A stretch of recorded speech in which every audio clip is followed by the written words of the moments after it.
Welcome to Lynn Cullen Live. Talk radio without the static. Email your questions and comments to lynncullenshow@gmail.com. And now your host, Lynn Cullen. Well, it's getting to be sort of silly how every Thursday when last we speak, I say, well, who the hell knows what the heck's going to happen in between now and next time we speak. I must say I was a bit surprised by the rapidity of Trump making up his addled mind, but not particularly surprised that he came down as he did for taking the action. And I think that was sort of apparent when he so quickly wanted to take credit for the initial Israeli attacks, when he saw something that looked so militarily smart and powerful and decisive and successful, and he starts talking as if he had been part of it. We now control the skies over Tehran. He had done nothing to control the skies over Tehran. That was Israel. So this is a guy who, likes nothing more than projecting power. And here the Israelis were doing that and offering him an opportunity to piggyback and then take credit. And I thought that would be a very hard thing for him to say no to. Now, all that being said, I wish that I was one of those people who is always certain in these situations, who always knows this is a bad idea, this was outrageous, or that, of course, we had to do this. You couldn't pass up this opportunity. I'm not that person. I don't ever know. And the fact is listening to people who know a hell of a lot more about, I don't know, statecraft, military tactics, human psychology, I don't know, because all those certainly play a part. Listening to them, it's clear that this is nobody knows anything now. We're all in the same boat now. And if you read the paper like today, all of the articles are not about what happened. Some are. Almost all are speculative, because we're in that uncomfortable moment after something big has happened where we do not know what is coming next. I keep hearing the same quote, the enemy has a vote. Yeah, so we don't know what Iran is going to do, or any proxies it has that aren't dead or crippled. So now we just sit and wait and speculate, and the people who are always certain will fight each other. I myself remain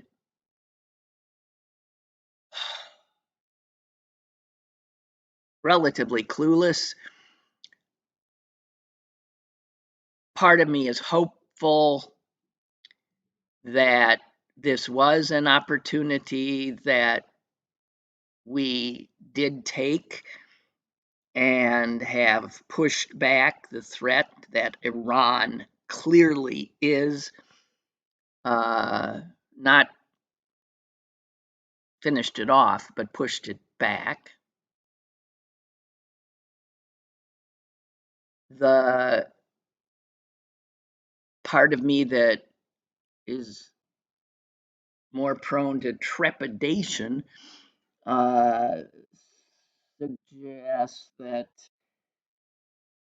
Iran, however crippled, is still, like much smaller entities, capable of pulling off deadly terrorist attacks, and that we could perhaps, unsurprisingly, be seeing those popping up in this country. We have seen, since we've entered the age of drones, we've watched as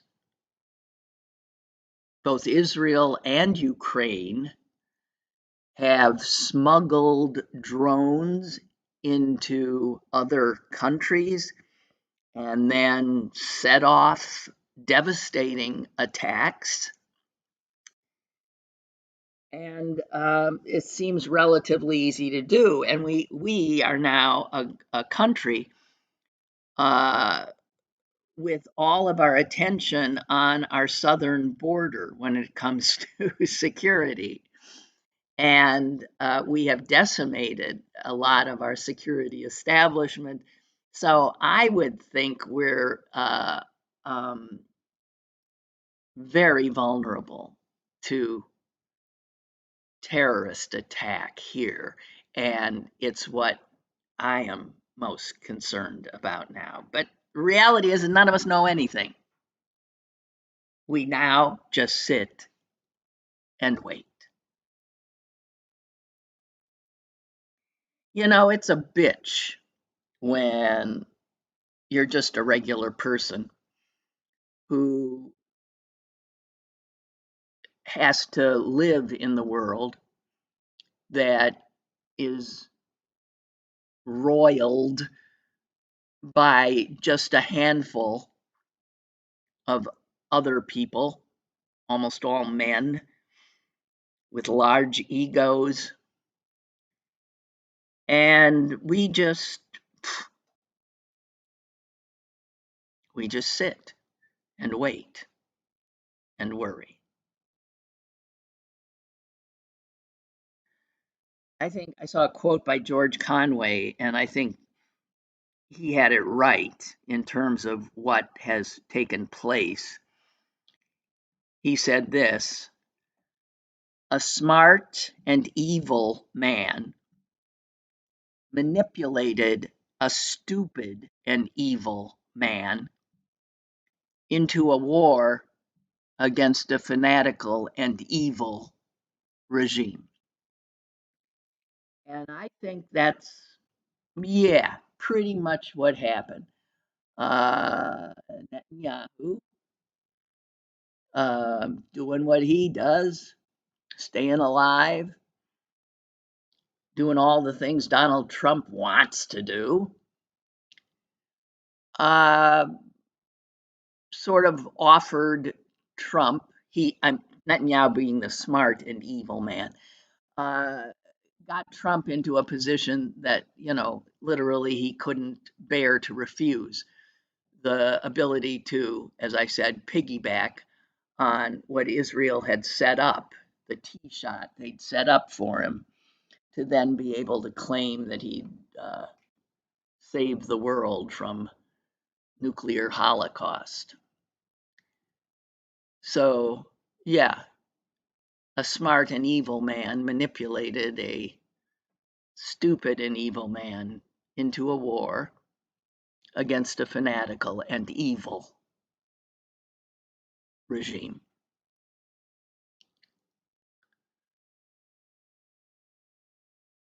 And that's where we are. It doesn't feel like we're at war, but there is a war going on, and it is mostly, and except for Saturday, it's mostly against Israel and Iran. We just stepped in for that little cameo appearance and then tipped our hats and left. But we did bomb another country. And that is, I think, an act of war. So, again, as I said, we sit and wait. And ain't nobody like that. Yeah. Saw another quote I thought summed things up really well. If 2025 were a drink, it'd be a colonoscopy prep.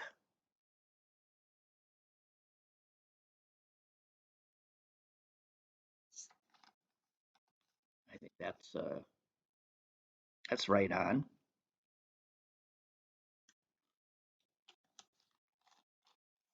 I haven't mentioned the weather yet. God, makes you yearn for those days of 5 below 0. Um, I don't understand how people don't see that at least cold weather, you can always put enough clothes on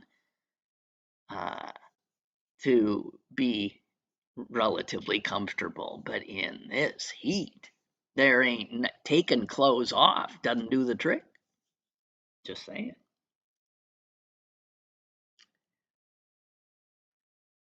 So we're living in a world now that we now realize we can't believe things that we see or hear or read. And to do so is to put yourself in the position of being credulous and naive and had. And I must say, I hate this. I hate not knowing if something I'm reading that looks like it's real might not be. And man, that is a no fail recipe for destroying trust in anything. And with no trust, there is no community that you can create. This technology of ours, which has brought us some extraordinary, magical, wondrous things. I was arguing the other day with somebody is not so slowly dehumanizing us, separating us from one another, uh, making us distrustful of one another. All of the things that give humanity something wonderful, and that is in being with, communicating with others, loving others, all of that, people coming together. And I just think this technology ultimately, because it plays with our heads and our senses of what is real, will dehumanize us, that which I value as human. I just think that's what's happening, and that's what will. I mean, it is the robots that are taking over, and we are being robotized. All you guys with your smart watches and your things, soon those will be implants. Ugh. Creeps me out. So I said all that because I saw this story. I saw two stories, and I don't know if they're true. Yeah, and I'm just going to throw them by you, and if any of you know them to be true, let me know. One is about a guy who works in the White House. I've seen his name, Sergio Gore, G-O-R. And he is Trump's director of White House personnel. So he hires and vets everybody who comes in to the White House. I believe it is true that someone has uncovered the fact that he, Sergio Gore, has still not taken the kind of security clearance testing that would be required of anybody working in the White House. And he's now in charge of all those people working in the White House, and he himself has not been vetted. And his name ain't Sergio Gore. Here's what I've read, okay? If you ask anybody in the White House, they'll say Sergio Gore was born in Malta. He's from Malta. He's Maltese. He speaks of it. A lot of other people will say Sergio Gore's name is Sergei Goryachev, and he is a Russian.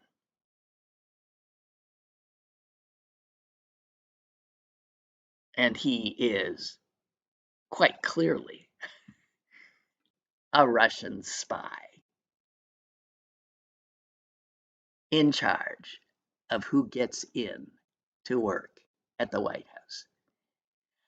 Now, that is such a mind-blowing story that when you read something like that, you think this can't be true, or it could be true, but I'm not seeing it on the front page of the New York Times. So I'm supposed to be skeptical of it. And I'm wondering if my guess is there's some truth in this story. My bet is the stuff about his name and his birthplace. I bet they are true. It could also be true that he is not, hasn't been vetted himself. But I don't know about you, but that looks to me like a really big story. And again, I'm seeing it, but I can't quite believe it because that's the damn world I now live in. Just asking if any of you know. Another story I've seen, and I'm more inclined to think that this one is true, is I saw, and I don't know if it's just this one instance or others, that bishops of the Catholic Church are showing up at courthouses where deportation hearings are occurring, the ones where ICE shows up as well and grabs these people because they're doing what they've been asked to do as law-abiding people and show up for a specific hearing or meeting that they've been called to. And I've heard and saw a picture of one in particular, a bishop in San Diego, who arrived with also some priests at a deportation hearing that then ended up being canceled by ICE. I guess ICE, not astonishingly to me, not wanting to be seen wrestling bishops to the ground and handcuffing them. Is that true?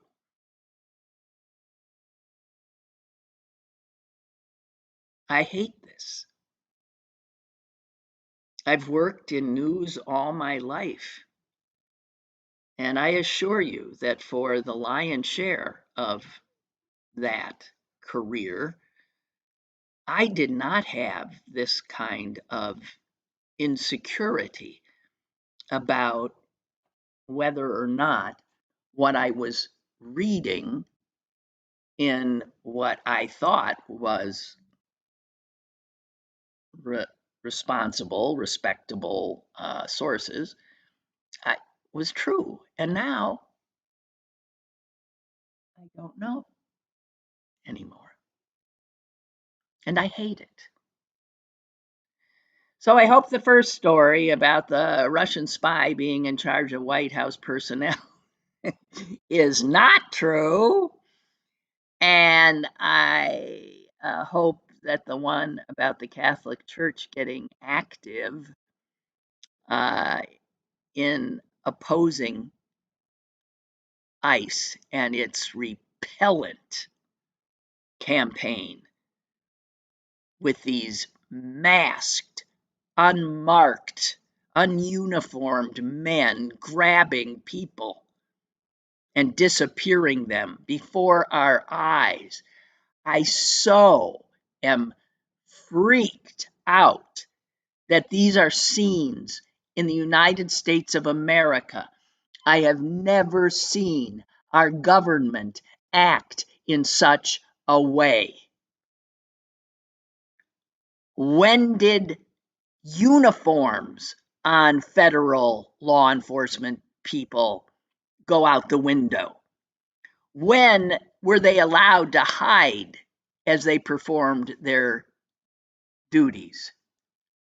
When did they start arriving in unmarked cars and acting like criminals themselves? And it's so obvious that anyone can look like that. Hey, you and your buddies got nothing to do? How about dressing up like these terrifying ICE people? You've all got the stuff in your own closets, no uniform required. How about getting a bunch of you together and going somewhere and grabbing some poor brown person off the street? Just for fun, kicks and giggles.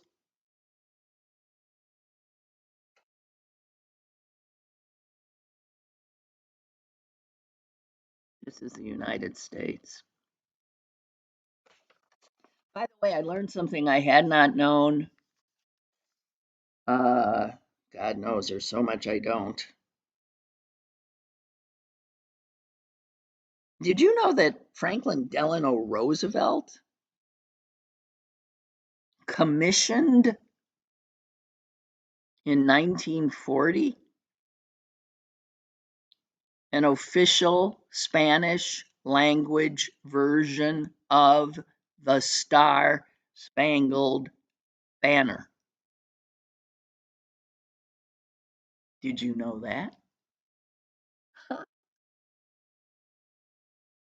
Yeah, 85 years ago, we were so much more welcoming and so much more progressive.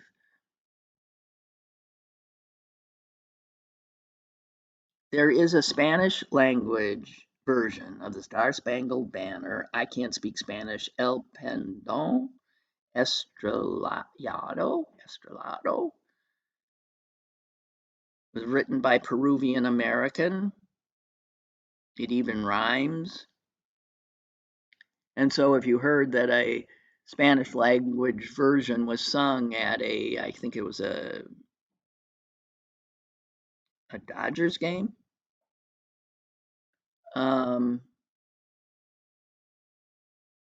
it was that. Wasn't something somebody made up. It was from 1940. Astonishing.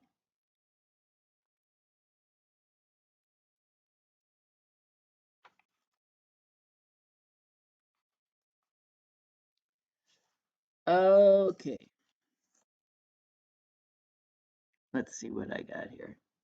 I got so much because, as you know, a weekend has happened. And one of the stories that just curled my hair, you probably saw it by now, but I just want to, in case any of you hadn't, because it was front page on yesterday's New York Times. It's about a law student in Florida. You heard that one? Yeah, and not just any law student in Florida, but a guy whose essay, whose final paper for one of his classes was so impressive, I guess, that the professor awarded him. There's an award that you get called the Book Award, and essentially designated this student, a guy named Preston Damsky, as the best student in the class. Yeah. Now, this happened, I guess, not this semester, last semester, but the news is just coming out that he got that award. And then I guess somebody read the essay that was deemed to be so unbelievable that he won this prestigious award at the University of Florida's law school.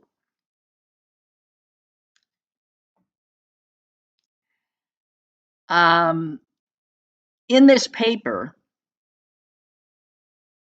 Damsky, argued that the founders, when they said we the people, referred only to white people.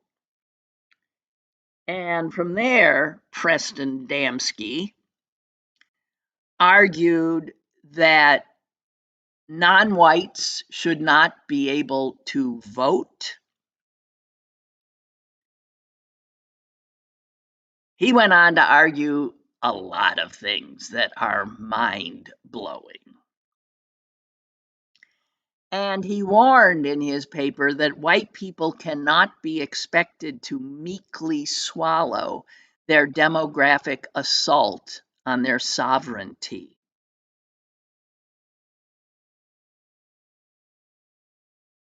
This racist paper was deemed the best, and he was given, you can't make this up, this award.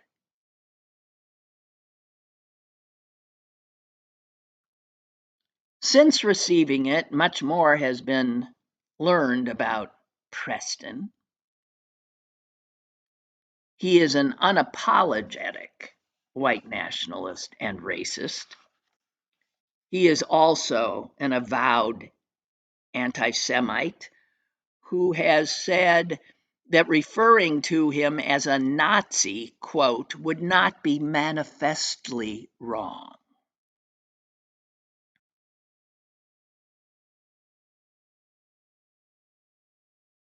After he got the award, he got on Twitter And he wrote in March that Jews must be abolished by any means necessary. That one turned out to be a bridge too far for the University of Florida, calling for the extermination of Jews, and so he was suspended.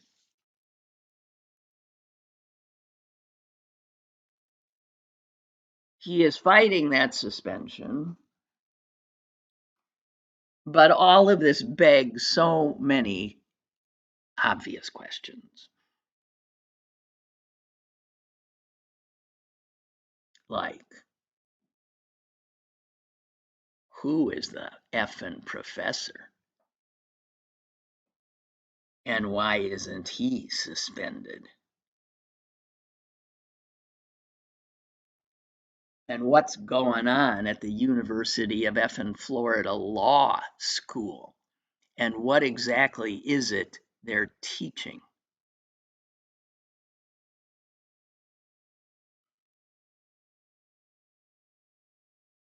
Hey, something else that happened in the interim from Thursday that I don't get. And again, I throw this out to you. None of you have helped me with my two stories.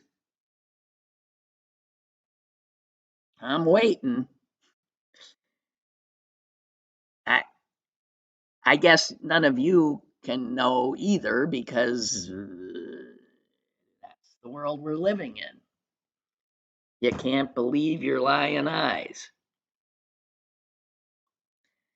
But one of the things that happened and got a lot of play on right-wing media, on left-wing media, and in between media, and I must have seen or heard it a million times, was this takedown of Senator Ted Cruz by Tucker Carlson.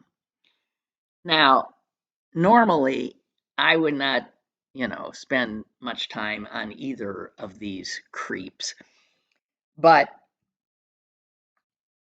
I, the supposed takedown was a manifestation of the divide in MAGA land between the isolationists and the hawks. Tucker Carlson being an isolationist, Cruz being, at least at that moment, a hawk, arguing about whether or not Trump should bomb the Iranian nuclear facilities. And I started to see where, ha ha ha, Tucker Carlson owned Cruz. What an amazing takedown. Oh my God. Then I saw it. And I want to say, I don't see that as a takedown. I see it as really sophomoric, juvenile, and stupid.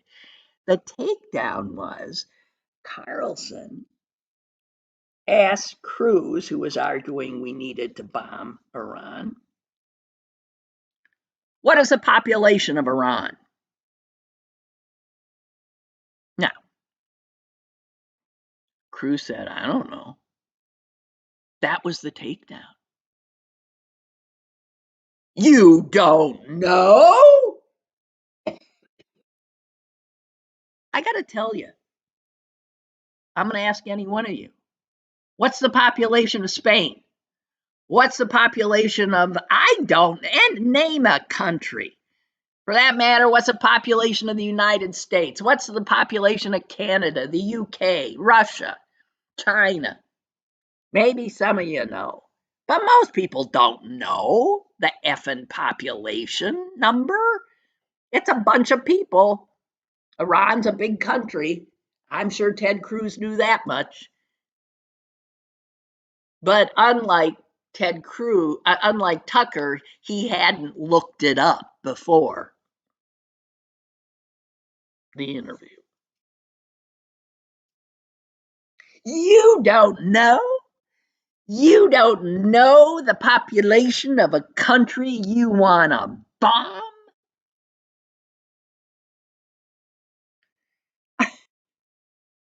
What the? I don't get it. How the hell is that a takedown? And then I think he followed it up with some other questions about, what's the square footage or what? I don't know what the F. Oh, what is the ethnic makeup? What is the. It was like, what the F? How will somebody explain to me how that was a takedown? Those kinds of facts are so tangential to the central focus of making a decision about bombing or not bombing. Are there 80 million or 40 million? Now, I mean, what the? Anyway, I just had to say that because if I see one more time, and it's hardly my intent to defend effing Cruz, but I am questioning all these people who delighted in what they called this brilliant Tucker Carlson takedown. It was stupid. It was exactly the kind of thing you would expect that preppy fascist to think was a takedown. Jesus H. Well, I saw something in that same paper, in the New York Times, same paper I was talking about before, that blew me away. Did you see the actual Sunday New York Times? I suppose I'm one of the few idiots who still gets it. I mean, the paper. So I have it right here because in the front section of Sunday's New York Times, which has to be one of the largest circulation of any paper on any given week, was a full page where all of a sudden you were looking at The Onion. So The Onion, the satirical newspaper, took out a full page 7 of Sunday's New York Times, has The Onion, has its logo, it was a front page of The Onion, was page 7 of the New York Times, which was really mind-blowing. And obviously, at the bottom is a way to subscribe. They're looking for subscribers. But yeah, I gotta tell you, I had said, I think even years ago, is The Onion still alive? Because how could it be, given that reality now has bypassed or superseded, overwhelmed satire? I mean, you can't make up. How many times do we say it? You can't make up reality. Well, yes, you can. Just ask Donald Trump. But you get my drift. And I'll just give you the two headlines on their articles. The page is taken up by an Onion editorial, most of it. The headline of which is Congress, now more than ever, our nation needs your cowardice.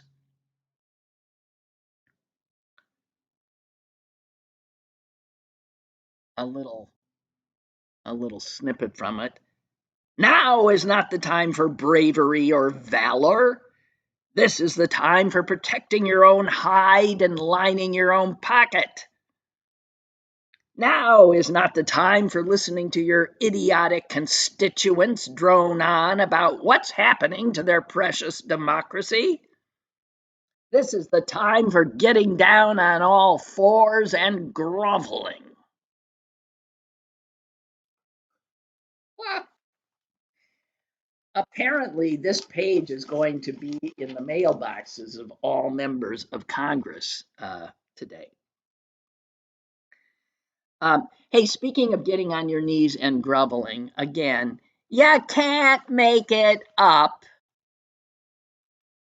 Have you seen what our Congress has busily been doing? The Congress is, of course, in the hands of the neo-fascist, white nationalist, Trump ass-kissing party, formerly known as the Republicans.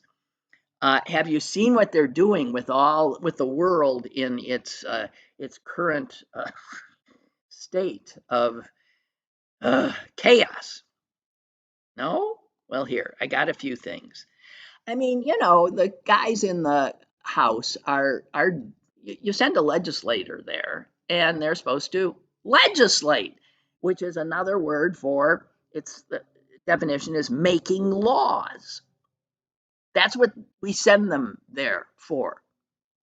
So if you have a legislator who's actually writing up potential laws and trying to get them through, well, at least you got a legislator who's attempting to do the job, as opposed to like Senator Fetterman, who doesn't even show up. So Representative Claudia Tenney of New York State has submitted a bill that would make Trump's birthday a national holiday. This is what made me think of this is The Onion suggesting that now is the time for getting down on all fours and groveling.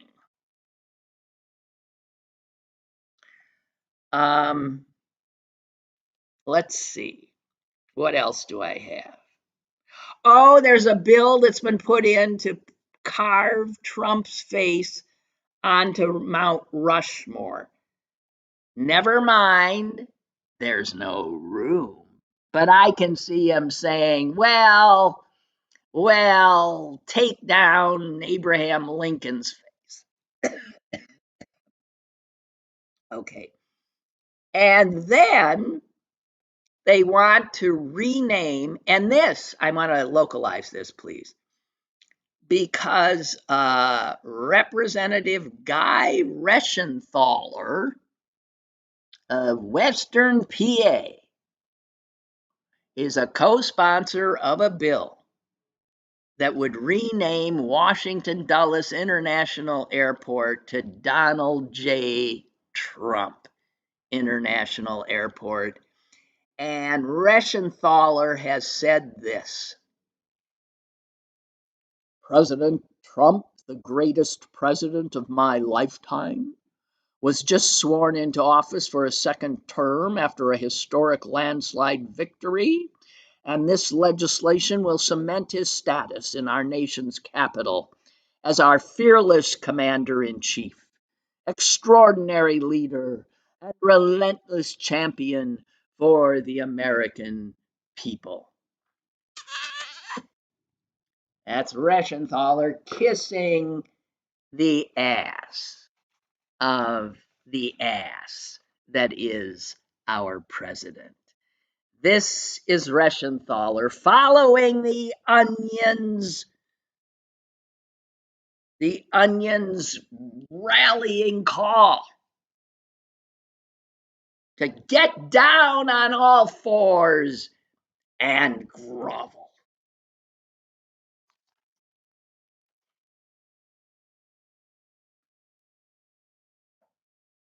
You know, it's a wonder our heads aren't exploding. I'm serious.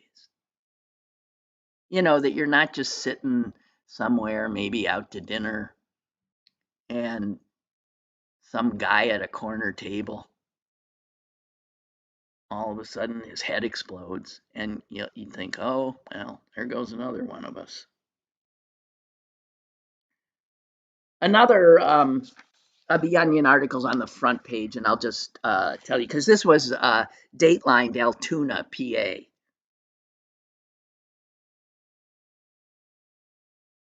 I'll just give you the first sentence.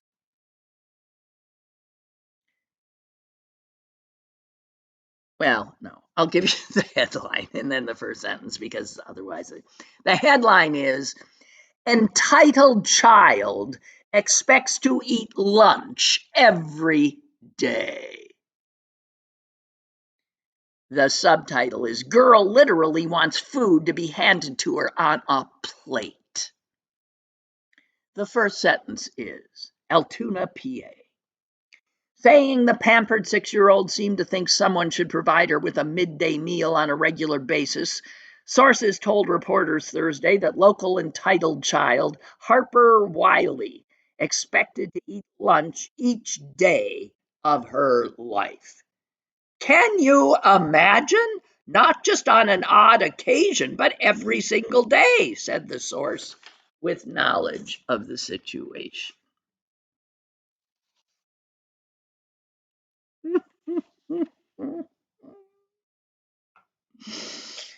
Oh, God.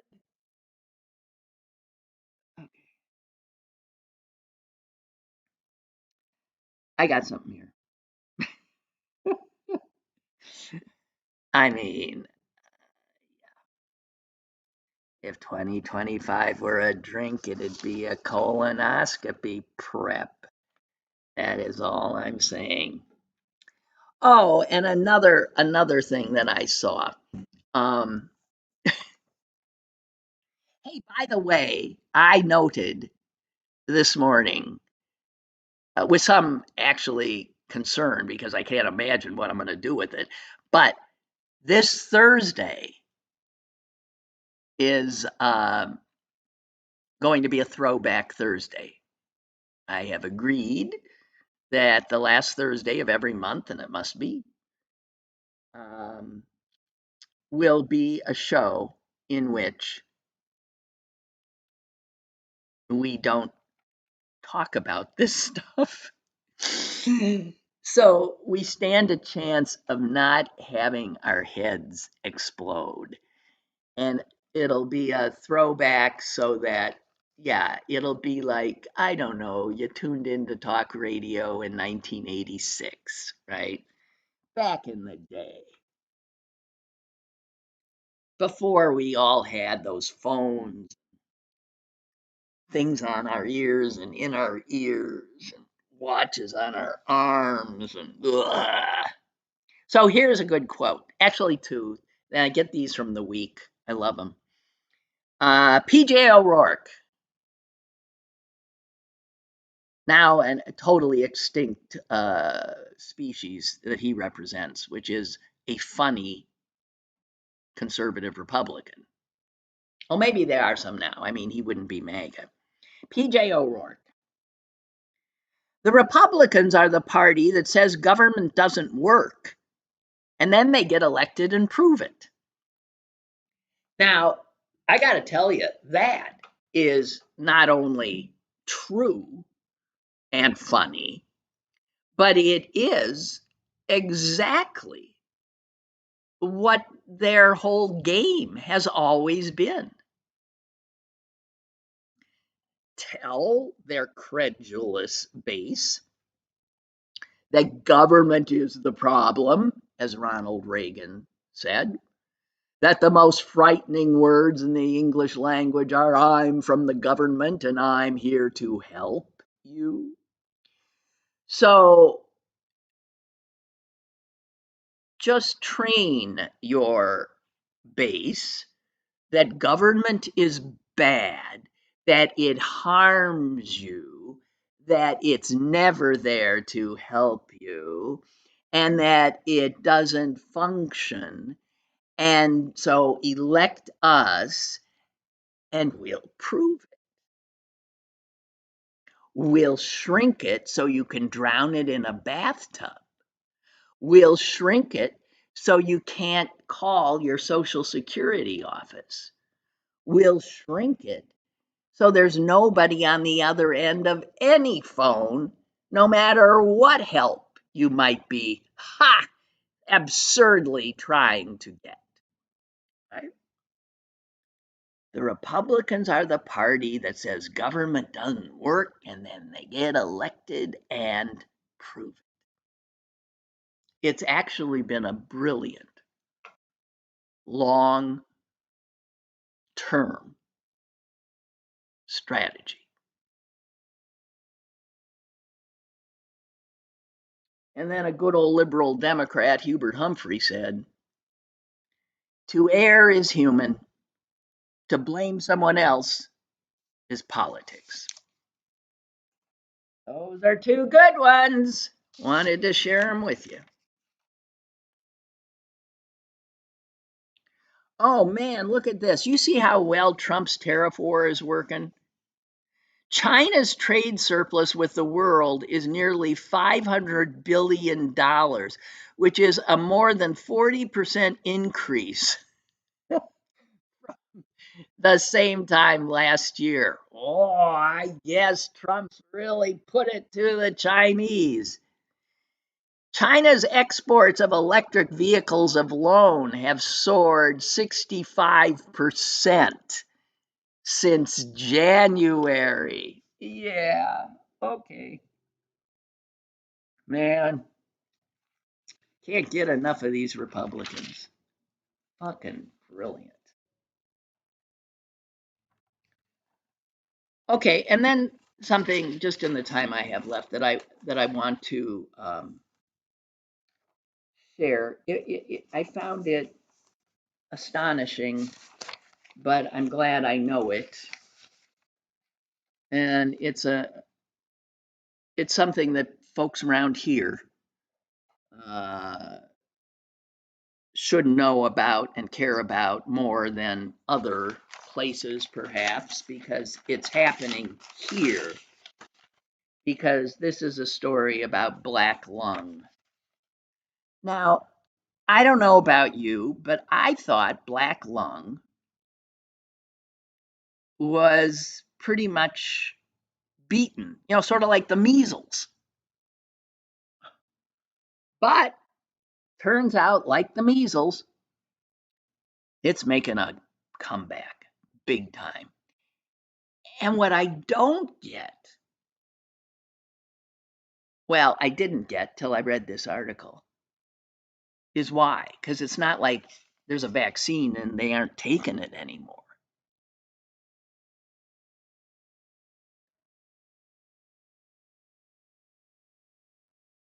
By, you go into a mine, you spend your life in a mine, and that dust gets into your lungs, the coal dust, and it eventually scars them, causes all kinds of, you get growths, whatever, and then you find you can't breathe and you die prematurely. And it's called black lung. But the government, under Democrats, decided we had to do something. So they were doing legislation not to put a president's face on Mount Rushmore or make his birthday a national holiday, but to see whether or not they couldn't mandate that coal companies made those mines safer so that the men who worked in them didn't die of black lung in their 50s. And so they passed legislation, and the coal companies had to clean up their act. And by the 1990s, these safety regulations and minor protections that had been put in place had nearly finished off black lung. which is why I was so surprised to see it's back. And it's not only back, it's worse than ever. Minors are getting it at younger ages and in a worse form. A young guy can go into the mines, be there for just 3 or 4 years and get black lung when they used to have to be around for decades to get black lung. In central Appalachia coal country, which is right here and a bit south, 1 in 5 is the estimate of who has black lung. Now, minors, 1 in 5. And it's more severe, its progression is faster, and doctors are stunned. And I just want to tell you this, why they think they know why. Because the coal that was easily gotten has mostly been gotten. And the coal that's being mined in these mines now is farther in, it is in the sand, it's in the, it's in the rock. And in order to get to it, they are having to set off. Now, here's where I ain't a miner. But when they go after the coal, what they're letting go of as well is a thing called crystalline silica. That is tiny, tiny stuff found in sand and concrete. And it's part of what the Appalachians are made out of, silica. But when you disturb it going after coal, the silica gets in the air and then it gets into the lungs, and it is much worse in the lungs than coal dust alone. So, what today's miners are getting is coal dust and silica. And it's created a kind of hybrid disease that quickly leads to this progressive, awful, massive silicosis fibrosis. Research has shown that these younger miners have increased silica exposure, and I'm sorry. There was so much here that it says here. Here's what I was looking for: large coal deposits. They've been mined out of central Appalachia, and the coal that remains is encased in thick layers of quartz and sandstone. And in order to get it, miners today have to drill and cut and blast through the rock, and that creates this dangerous crystalline silica dust, which is what they're breathing.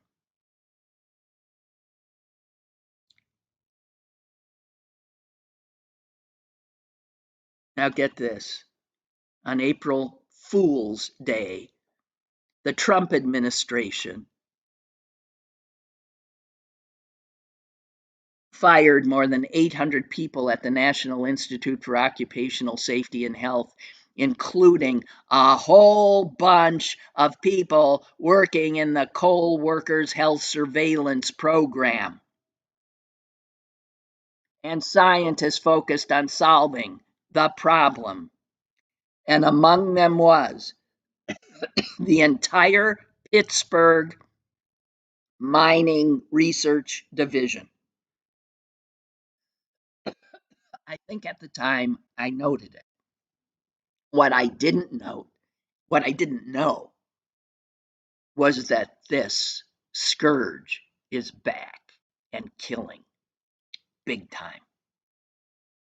And that these guys that are now out of work, that were here in Pittsburgh,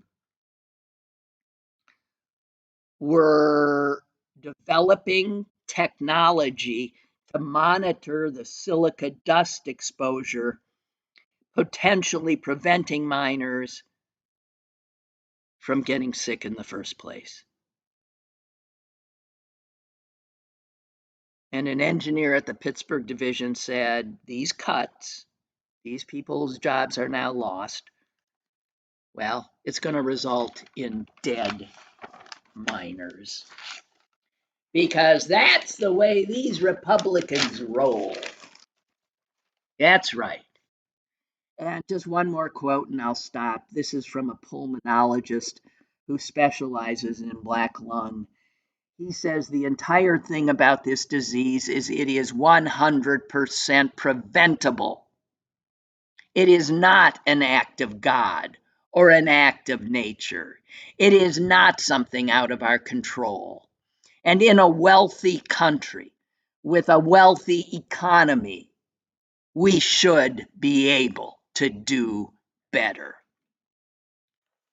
Well, not if you have Republicans controlling your government and they don't believe in government helping people. And people will and are dying.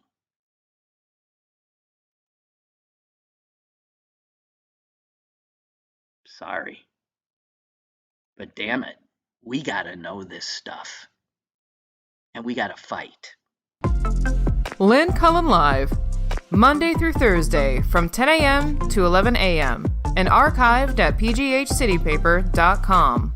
The opinions expressed on Lynn Cullen Live are those of the host and do not necessarily reflect the viewpoints of Pittsburgh City Paper or its advertisers.